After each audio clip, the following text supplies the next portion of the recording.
Chapter 92. Small cracks began to appear on his face. He was like a bright red worm rolling around in the rusty liquid all over the floor. After more than 10 seconds of writhing and struggling, Charlie ran out of blood, and finally he died in extreme pain. After Charlie died, the female corpse on the iron bed suddenly moved. Charlie's skin was ripped open, and the skin on her fair body seemed to be slowly sewn back together by an invisible hand. By the time Charlie died, there were no more scars on the female body. The others were all terrified. They stood there in panic, not daring to move. Just a few seconds later, someone suddenly shouted in fear, "That female corpse is not Penelope. Charlie has changed people. Our sacrifice. It failed." The crowd reacted with screams of horror and despair. How could this be? This damn unfilial nephew. Dear Mr. Lebel, please have mercy and forgive our disrespect. Hurry up and find Penelope. Use Charlie's phone to call her. But, an old woman said with trembling lips, the sacrifice has already been performed. What exactly did Charlie sacrifice to Mr. Lebel? What exactly did Charlie bring home? A group of people looked at the sacrificial bed. The woman's corpse was lying in a pool of fresh blood, but her snow-white body was still intact. Even her disfigured face had grown new skin, returning to its original beauty. I remember dash, someone suddenly shouted in panic, I remember the pattern on her body. Those religious patterns were clearly.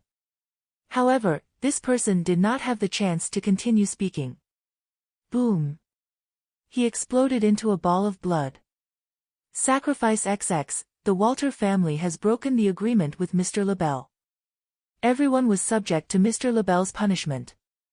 Suddenly, the fireplace automatically lit up, the blazing flames illuminating the dark living room, also clearly illuminating the tragedy of the people in the room.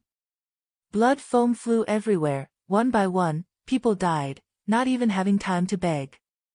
On the leather chair in front of the fireplace, in the dim firelight, the silhouette of an old man wearing a stand-up collared shirt, a brown woolen vest, and a cane was faintly reflected.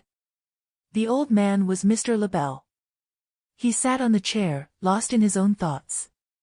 That's right, in the end, the grandson of what did his old friend sacrifice for him? Why did his old friend who won the bet that year have such a retarded life? Originally, if the sacrifice failed, he would just have to make these people pay the price. However, unexpectedly, this sacrifice failed, but it was not a complete failure. Because this sacrifice turned out to be an old acquaintance. In the latter half of the 17th century, in a small town in Europe, fanatics of a certain religion used an innocent living person to perform an inhumane sacrifice. They tied the sacrificial woman with a belt, and the belt deformed her waist and ribs. The woman was forced to eat silk filled with incantations, poppies, and sand. The woman's ankles and wrists were broken, her bones shattered. The woman's tongue was cut off to prevent her from saying disrespectful words. Her female organs were destroyed, her flesh was torn off, and someone had carved sacrificial patterns into the inside of her skin. The fanatics tried to use the sacrificial ritual to summon the demons. But they failed. All that remained was a female corpse filled with evil power and resentment. Because of the evil power protecting her, the woman's corpse was not dead, but not alive either. For hundreds of years after that, her corpse was carried around the world. Her intense resentment caused her to kill everyone she met, so that others could experience the pain she had experienced. Who would have thought that such a corpse with no signs of life had its own consciousness? When you thought she was dead, and therefore let your guard down, when she was not restrained, she would quietly observe you through her cold, wide eyes. Until she was brought back to the old house by Charlie. In the firelight, Mr. Lebel sighed silently. On the table in front of him was the black box that had been given to the Walter family that year. The front of the black box was printed with a mysterious religious pattern. This pattern was exactly the same as the pattern engraved on the flesh of the female corpse. The flesh around it was still moist, and the toes of the female corpse were moving slightly. As long as there was enough flesh and blood, the female corpse could transfer all of its scars to a living person. Then, she could wake up and truly have the breath of a human.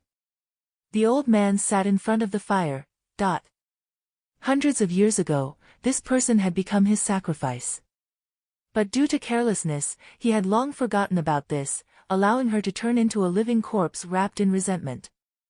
Hundreds of years later, the thing that had turned into a demonic creature like her had become his sacrifice.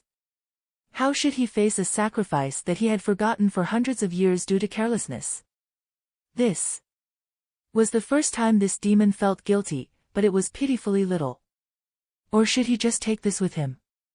After all, letting his sacrifice wander around the world made him look like he had no power. Siddle still didn't know that because of her, Charlie and his family were all blown to pieces. Including Penelope, who was hiding. She was also not lucky enough to escape. Right now, Belch checked the car and got into the driver's seat. John was awake. He still wanted to find out where the female corpse he was in charge of had gone.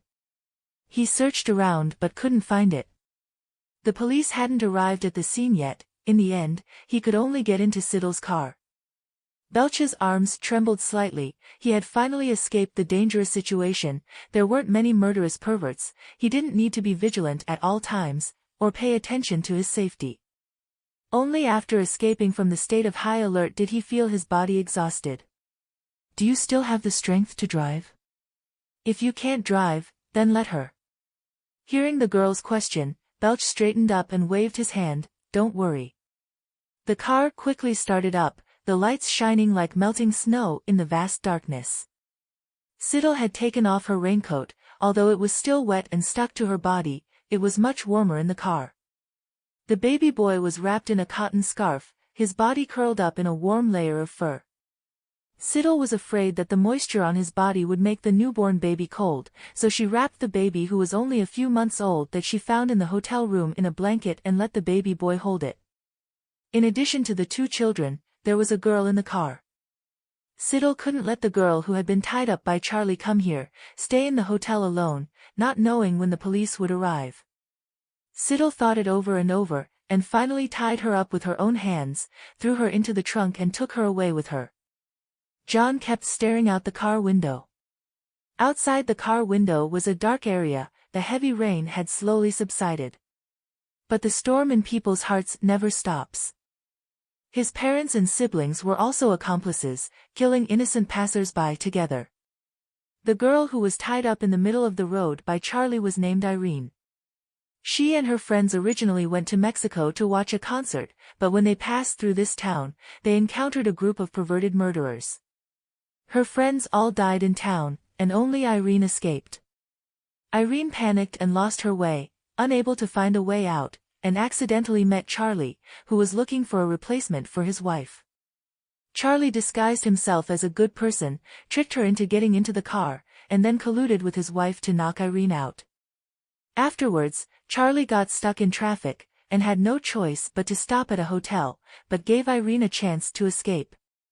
After waking up in Charlie's trunk, Irene took advantage of a pile of hunting gear in there, untied the rope, ran out, and conveniently took Charlie's only silencer. After running out, she found herself back in that town full of murderers. Irene went crazy.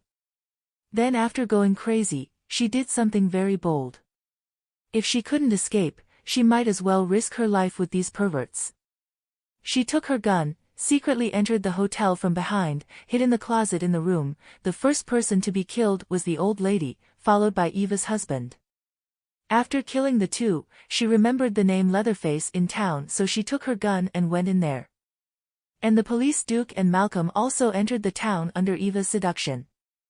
Malcolm's mental illness flared up, killing the police on the way. Then, perhaps because the female corpse created a hallucination, Malcolm and Irene fought.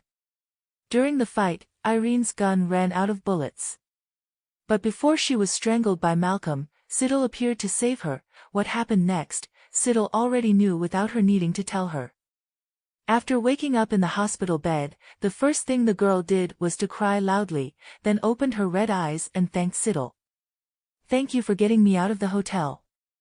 Irene looked at Siddle in confusion, saw the band-aid on her head, and apologized with great guilt. "I don't understand why I hit you back then. Maybe I was too scared and had a hallucination. I'm really sorry. I will do my best to make it up to you. The wound on her forehead was not serious, Siddle didn't care, but Irene insisted on leaving a contact method, for the convenience of making up for it later. In the end the two of them still added each other as friends. The police discovered the bodies of Irene's friends along with many other innocent victims in a basement in the town where the Leatherface family lived. The two children in the hotel were also taken from passers-by by the Leatherface family. They didn't give birth to any children. Through DNA comparison, the newborn baby had found his parents. They were still alive. They received news of the baby over the phone. They cried bitterly, said they would come immediately. The parents even wanted to express their deep gratitude to Siddle, but she made an excuse of a headache, said a few words and left. She really didn't want to go through the process of accepting thanks for dozens of minutes like Irene did. The older boy still hadn't found his relatives, and was taken to the local welfare center. Before he was taken away, he was still wrapped in Siddle's cotton scarf. On his thin and small face were abnormally large eyes sparkling at her, looking a bit pitiful. Sister. In the end, the little boy was reluctant to leave, not forgetting to say to Siddle, I will miss you forever. Siddle. It wasn't a separation of life and death, she amusedly patted his head. I've left the director's contact information, we can video call. She said, when you grow up, you can come visit me. After sending off a bunch of junk and a bunch of people she picked up on the way home, Siddle breathed a sigh of relief. For her, socializing was also very tiring. Now she just wanted to go home and rest. The second case the police investigated was the murder at the crossroads. No one had passed that road for many years. No one knew when a race of deformed people due to incest had appeared in the forest.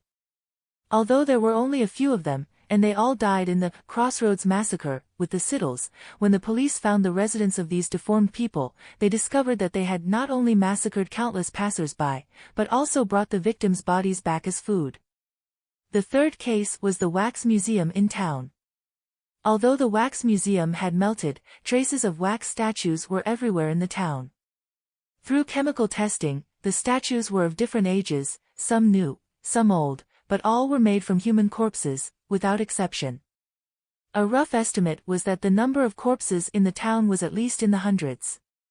The nature of this case was too bad. Once investigated, it would be related to a series of old cases. Before Siddle left, John ran back from the wax town to see her once. First, John told her about Malcolm's situation. He is a severe schizophrenic patient, with a history of dangerous behavior, but because he has not injured anyone, he was not classified as dangerous by psychiatrists. But no one expected that a relapse of his illness would cause such a serious case. He directly sneered at the two policemen. Siddle couldn't help but curse under her breath. With Malcolm's body like that, how could he not be classified as dangerous? Furthermore, he was a severely mentally ill patient. She couldn't help but recall the news she had seen many years ago. Out of a sense of humanity, the court decided to give the dangerous psychopath murderer Michael Myers a chance to defend himself. After that, the murderer escaped as soon as he left the mental hospital. Siddle really couldn't explain this action, so she had been following the case. The first week after the psychopath murderer escaped, the police had not caught anyone, so they could only warn everyone to stay at home and not to move around freely. The second week after the psychopath murderer escaped, the police had not caught anyone, so they still issued the same notice. In the 6th year after the murderer escaped, the police probably gave up on arresting anyone. Up to now, the Humanist Court has not officially responded. When asked, it said, "We support the freedom of every citizen to defend themselves, we adhere to the principles of humanism." Siddle. To be honest, she felt that these people were all mentally ill. She didn't know if the murderer was mentally ill, but the people in the court were definitely mentally retarded. The purpose of John's coming here was to inform Siddle of Malcolm's fate. That big mentally ill man had been subdued, and would soon be brought to court. John also sincerely thanked Siddle. But as a policeman, his actions were always quick, and he wouldn't let a word of thanks drag out the conversation for dozens of minutes. Siddle happily accepted the man's final hug. She wasn't much shorter than John. She reached out and patted his shoulder to comfort him. You've done very well, at least you're still alive, for the sake of your two colleagues. John's eyes were slightly moist. Also, before leaving, Siddle seemed to remember something and turned around to remind him, regarding Malcolm. You must keep a close watch on him, she said, if some ridiculous humanitarians defend him.